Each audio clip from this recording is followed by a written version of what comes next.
So today we are talking about why it's important to master your emotions, why it's important to be a master of your emotions. As a default setting, as a human being growing up in this timeline, in this era, there's one little girl, there's two little girls, fantastic. We've been given a lot of garbage. So when we come in to life as children, we essentially we're totally open, right? And we learn how to act and react to our surroundings based on our social circumstances. So if you grew up in a space where points of view were really limited, you might have found that that it was really, really hard being yourself, and that you contracted yourself to fit into the realities. Where are you guys going?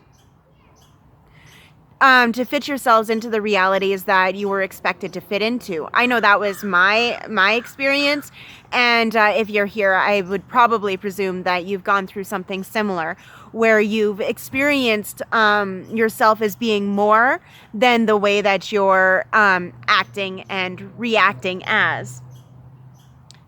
So, mastering your emotions. When I was really, really little, I was given a lot of automated responses that were not healthy for me. I grew up with a sick mother, and I was raised to look after my sick mother. And through that, can you come closer, please? You guys are a little bit far for my liking. And I took on a lot of her shit, right? Like, she was very, very unhappy with herself. And that was my default, was to be unhappy with myself and be uncomfortable and hate my body. And I actually got to a point in my growing, when I did live with my mother, where she had started to lose the use of her legs. And so I actually manifested as a 12-year-old a condition in my knees, so I would have a hard time walking just like she did. And I know that's super not cool, but it's a real demonstration of how powerful we are as beings. So now that I've kind of given you a bit of background of what I went through myself, and it was really ugly. I mean, there was abuse, and there was custody battles and the whole 9 yards. I was raised after I had escaped living with my mother, and I'm going to use the word escaped because I did. I ran.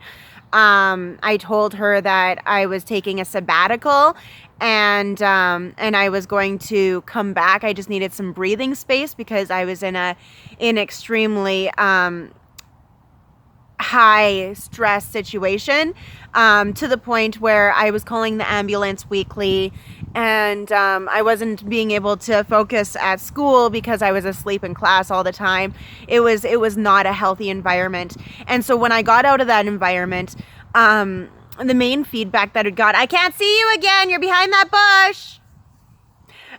When I got out of that environment, I had all the excuses in the world to be sad and angry and all of these things. And because that was what was being told to me, that it was okay to be that way, I really leaned into it, because that was the way that I got my attention, which was super duper unhealthy. So it really wasn't until I went to acting school. Kids, please come back to where I can see you. One little girl, two little girls, fantastic, thank you. Always a mom first. Just hold on. Let me finish my thought for these lovely people, okay?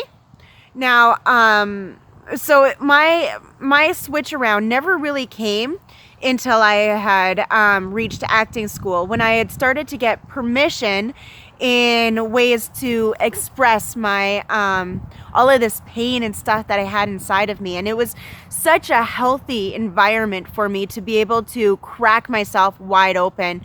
I lost 60 pounds in a year going through this process, and it was really, really, really all about releasing. And from there, I mean, I still had a lot of my anger and a lot of things that I went through. by going through this process, I slowly started to become a very likable person.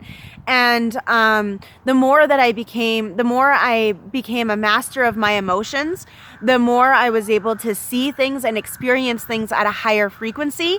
And the scary shit that entered into my reality became less and less and less because I had more control over the way that I saw things. Does that make sense to you? So, for example, say if you're going into I want to use the word battlefield, but it's more like an emotional battlefield with someone that you care about, right? You need to be able to recognize those triggers that you have, and really gloss over them. Acknowledge that you're triggered, feel the anger and the anguish, take a deep breath, because you really live your life in 10-second increments.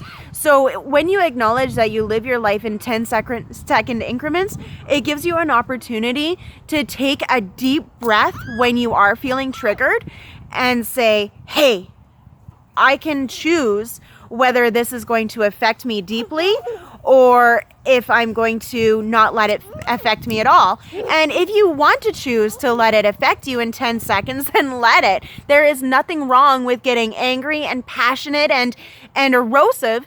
The challenge is when you sink into it, right? When you drown in the misery and the pain. It's super healthy to cry and get angry and scream and express all of this stuff, but it's not healthy when you let it live inside of you and manifest into horrible things like cancer or eczema, or in my mother's case, diabetes. You know what? I can't really say that.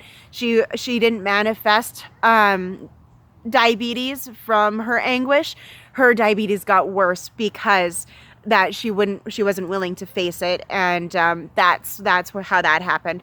She could have reversed her condition if she had focused in self-mastery, if she had focused in on honing her emotions. That is the importance of this work, you guys. So if there's something that you can take away about this program, about the things that I give you and the opportunities that I teach you, it's really, master this part of you, because it will absolutely change your life. Learn your triggers. So when they do come up, you can take those deep breaths and move. And when things start to get shaky, be okay with things getting shaky, and just go in with an idea of what's coming next, what's even better, what else is possible.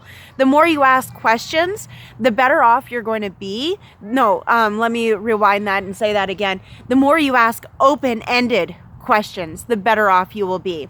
You don't want questions where you're going to find answers. You want questions that are going to open up possibilities so intuition can come and pop ideas into your head.